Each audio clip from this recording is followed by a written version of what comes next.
காஞ்சிபுரம் மாவட்டம் ஸ்ரீபெரும்புதூரிலிருந்து மன்னூர் செல்லும் நெடுஞ்சாலையில் கழிவுநீர் கால்வாய் மற்றும் குடிநீர் கால்வாய் உடைந்து போக்குவரத்திற்கு இடையூறு ஏற்படும் வகையில் உள்ளதாக பொதுமக்கள் புகார் தெரிவித்தனர். இதுகுறித்து நமது செய்தியாளர் பாலசுப்ரமணியம் வழங்கிய கூடுதல் தகவல்களை தற்போது பார்க்கலாம். காஞ்சிபுரம் மாவட்டம் ஸ்ரீபெரும்புதூர் மற்றும் அதன் சுற்றுவட்டார பகுதிகளில் 5 சிப்காட் தொழிற் பூங்காக்கள் மற்றும் 2 சிறப்பு பொருளாதார மண்டலங்கள் என 3000க்கும் மேற்பட்ட தொழிற்சாலைகள் உள்ளன. இங்கு தமிழ்நாட்டில் அதிக வரி அளிக்கும் முக்கிய பகுதியாக இந்த ஸ்ரீபெரும்புதூர் பகுதி இருந்து வருகிறது. இந்த தொழிற்சாலைகளில் ஏற்றுமதி மற்றும் இறக்குமதி செய்வதற்கு கனரக வாகனங்கள் அதிக அளவில் பயன்படுகின்றன.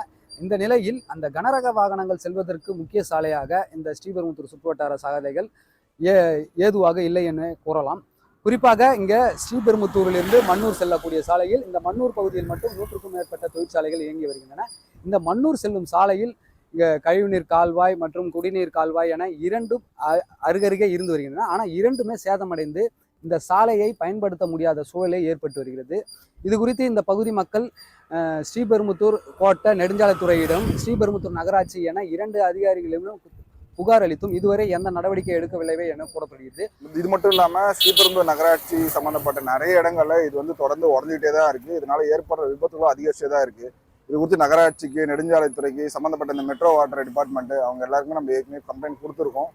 இருந்தாலுமே அந்த கம்ப்ளைண்ட் மேலே அந்த அளவுக்கு எஃபிஷியண்டாக ஆக்ஷன் எடுக்கிற மாதிரி தெரியல. என்னன்னு பார்த்தீங்கன்னா, லாஸ்ட் இயர் தான் இதே ரோட்டில் ஒரு ஸ்கூல் குழந்தை நிஷான் அப்படின்னு குழந்தை வந்து லாரியில் ஆக்சிடென்ட் ஆகி ஸ்பாட்லேயே இறந்தாங்க ரோடு ஓரமாக போகும்போது. இதுக்கு ஒரு தீர்வு இல்லாத மாதிரி இருக்கு. அது சம்பந்தப்பட்ட துறைகளுமே ரொம்ப அலட்சியமாக தான் இருக்கிற மாதிரி தெரியுது. அங்கே பக்கத்தில் முருகர் கோயில் இருக்கு, அங்கே போக்குவரத்து ரொம்ப நெரிசல் ஆகுது. இன்னைக்கு காலையிலோட இன்னைக்கு ஒரு ஆக்சிடென்ட் ஆச்சு, ஒரு அம்மா இறந்துட்டாங்க. அந்த இடத்துல போலீஸை போடணும். இந்த நெமிலி டு போகிற ரோட்டில் இந்த ட்ரைனேஜ் சாக்கடை, பாதாள சாக்கடை வேறு அமைச்சிருக்காங்க. அது மூடி இல்லாமல் ஒன்றும் இல்லாமல் அது பாட்டு திறந்துருக்கிறதுனால பைக் ஆக்சிடென்ட்டு எல்லாமே நடக்குது. நெடுஞ்சாலைத்துறையும் இதுக்கு இறங்கி பாடுபட்டு விரைவாக செயல்படணும். முதல்ல அந்த முருகர் கோயில் பக்கத்தில் ஒரு நாளைக்கு 1000 பேர் போகிறாங்க தரிசனம் பண்ணுறதுக்கோசம்.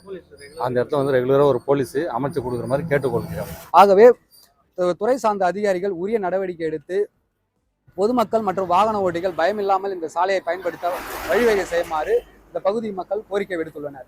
ஸ்ரீபெரும்புதூரிலிருந்து செய்தியாளர் பாலசுப்ரமணிய வீரப்பன், நியூஸ் 7 தமிழ்.